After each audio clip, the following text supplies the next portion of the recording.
Morning, guys. Happy Monday, January 31st. Hard to believe there's been 31 whole days of this stuff so far, but here we stand. So without further ado, see if we can clean that up.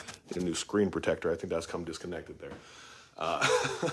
Welcome to another episode of The Murder Mentality. We had a late night one last night. I thought it was pretty fucking fire.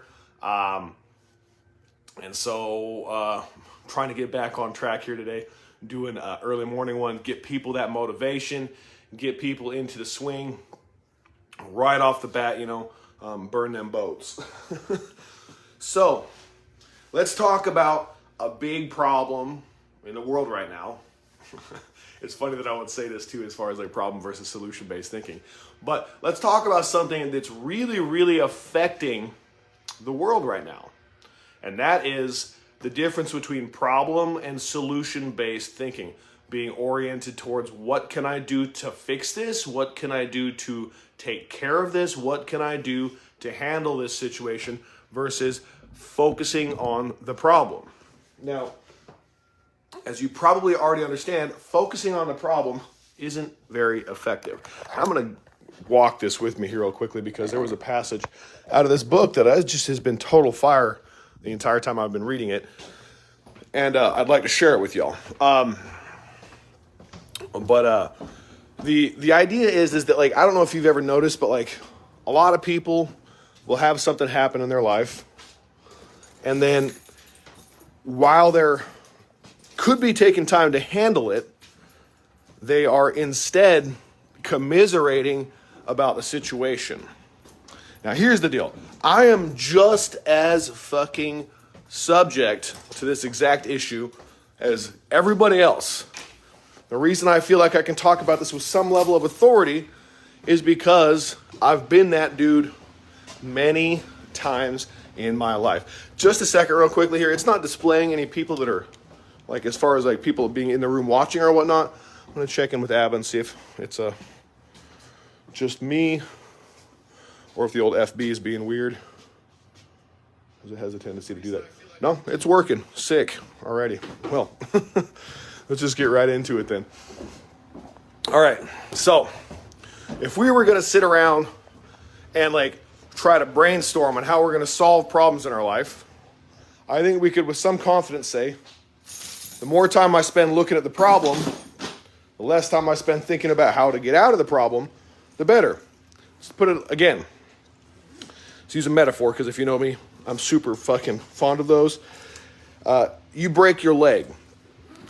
Now, do we sit and stare at the broken leg, talk about how bad it hurts, just having to be broken, or do we figure out a way to get to the hospital, right? I know it's an extreme example, but I think that the metaphor still stands. There we go. Excuse me, sorry, I'm sure that's super fucking loud to y'all. Alrighty then, okay. So, this was given to me by my client, Austin. We're not given, traded. I already ordered my own copy, great book, An Enemy Called Average. Give me a second here. I turned right to it, strangely enough. Isn't that great? Let's see here. The most natural thing to do when you get knocked down is to get up. How we respond to failure and mistakes is one of the most important decisions we make every day, because failure doesn't mean that nothing has been accomplished. There's always an opportunity to learn something. What is in you will always be bigger than what is around you. We all experience mistakes and failure. In fact, successful people often have more failure in their lives than average people do, and you will find throughout history all great people at some point in time in their lives have failed. And there's Austin right there. I was just talking about you, my guy. It's awesome. Only those who do not expect anything are never disappointed, and only those who never fail. Now, everybody gets knocked down. I'm skipping ahead a little bit here. It's how fast he gets up that counts. There's a positive correlation between spiritual maturity and how quickly somebody responds to failures and mistakes. The greater the degree of spiritual maturity, the greater the ability to get back up and go on. The less the spiritual maturity, the longer the individual will hang on past failures. Every person knows somebody to this day that is held back by mistakes he made years ago. God never sees any of us as failures. He only sees us as learners. Okay, skipping ahead again. The key to being free from the stranglehold of the past failures and mistakes is learn the lesson, but to forget the details. Forget the fucking details, guys. Look, I want to be as clear as possible about this. Bad shit's happened to you. Bad shit's happened to me. Somebody was trying to scam me on Instagram today, and I started fucking with them because it's like my favorite thing to do lately. It was like, man, I'm going to what would you do with $2,000 if I put it in your Cash App right now? I was like, use it to hunt you down. And they were like, what kind of off-brand KGB agent are you going to find to hunt me down for $2,000? I was like, dog, I make that in a day a lot, often. I'm just trying to fuck with you because you're trying to fuck with me. And immediately starts crying. You don't know how hard it is out here. You don't know how bad I've had it. And I was like, whoa, buddy. Did you just use how hard your life is to justify scamming people out of their own fucking hard-earned cash? Fucking weird. Weird, isn't that, huh? All right.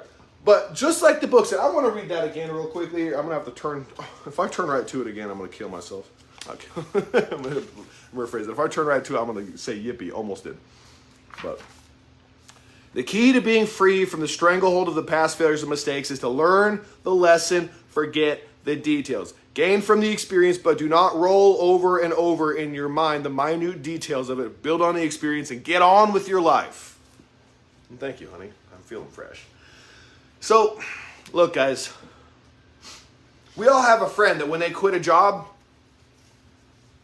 they spend a week telling everybody how bad they fucking hated that job. How many different ways that job did them wrong. We all have that friend that when they get out of a relationship or when they get out of anything, or maybe they're not out of it, and they spend so much time talking about the difficulties in there and not enough time focused on the solution. Well, here's the thing though, is pain grabs a hold of your focus, but it's not fucking real. Pain passes just like anything else. Difficulty passes just like anything else. And the sooner we can let go of it and stop commiserating, the better. When it comes down to it, this is something I've struggled with a lot too. I've spent hours and hours and hours rolling back and forth in my head what I might have been able to do to prevent Cassie from passing the way she did. The reality is, it doesn't matter. That's a hard fucking lesson, guys. The reality is that sometimes bad things fucking happen. The reality is sometimes we get in deeper in over our heads than we thought we ever could. The reality is sometimes we fall so far, so low, so deeper than we ever thought we could that when we look up, it looks like it would be impossible to dig our way out. But that's problem-based thinking.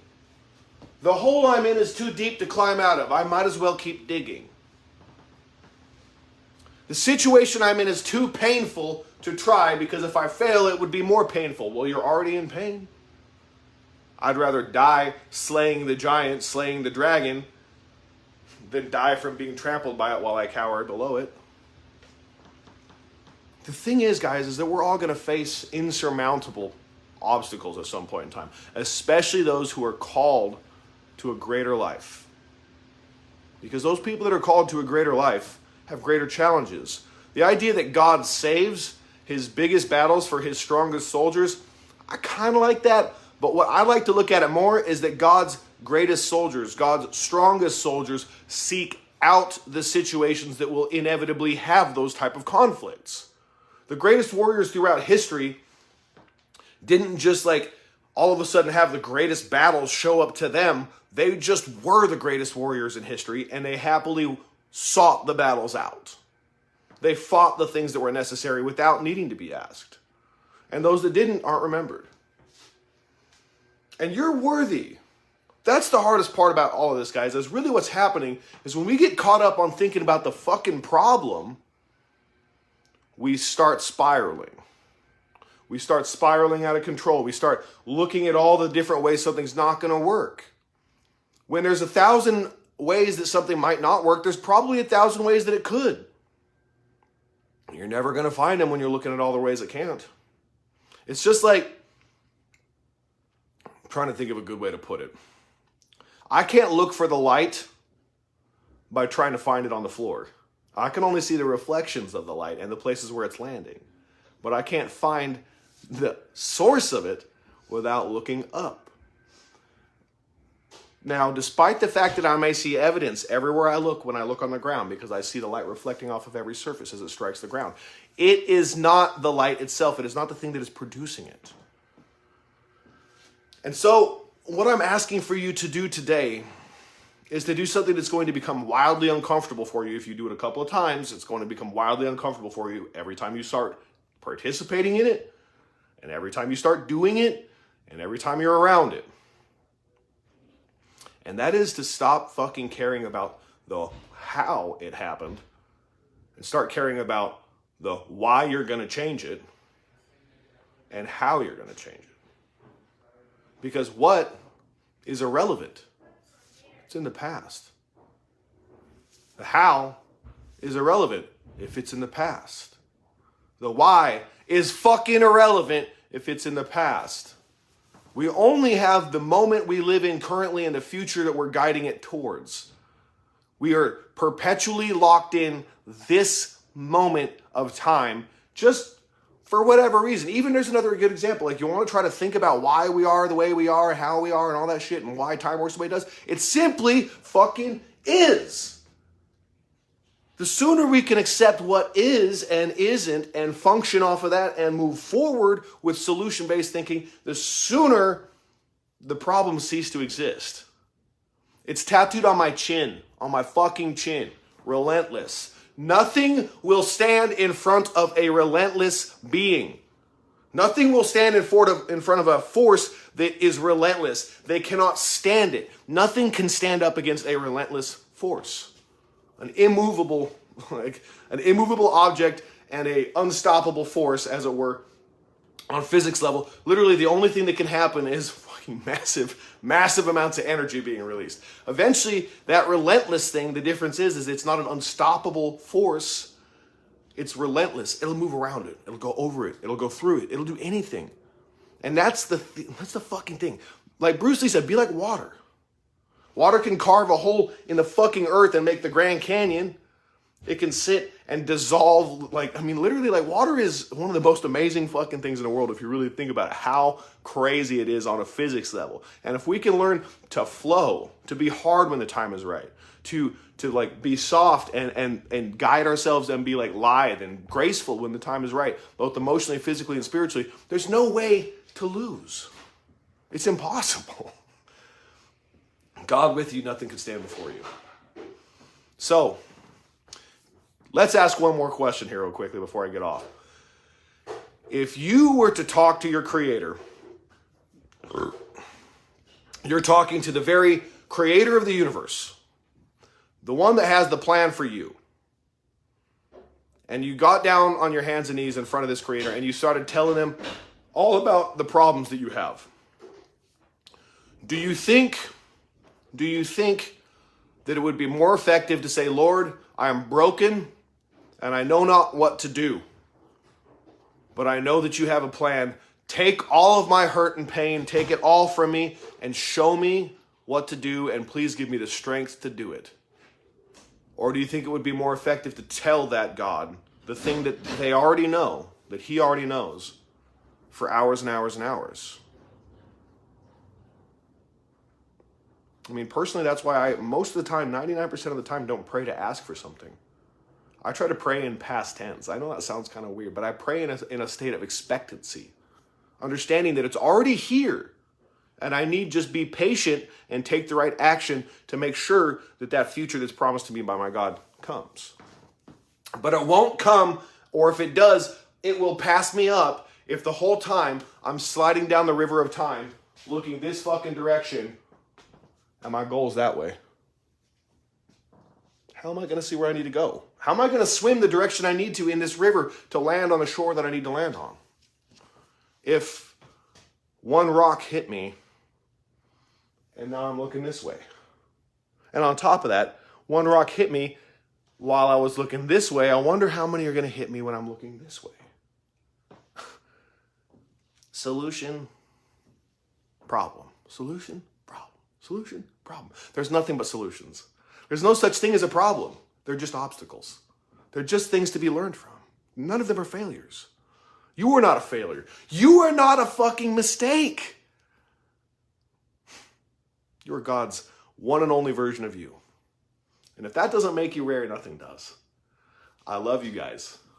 Take a minute. Write down this problem that you have on paper. Write it all out. Get it all to your fucking head. Then reread it. And then put that paper to the side and write just as many fucking words about what you're going to do to change it as you did to complain about it. And if you can't find a solution, if you write as many words as you spent talking about how bad you hated it, as you do talking about what you're going to do about it in the future or now, then I don't think you're looking very hard. I love you guys. Thank you so much for tuning in. Catch you tomorrow.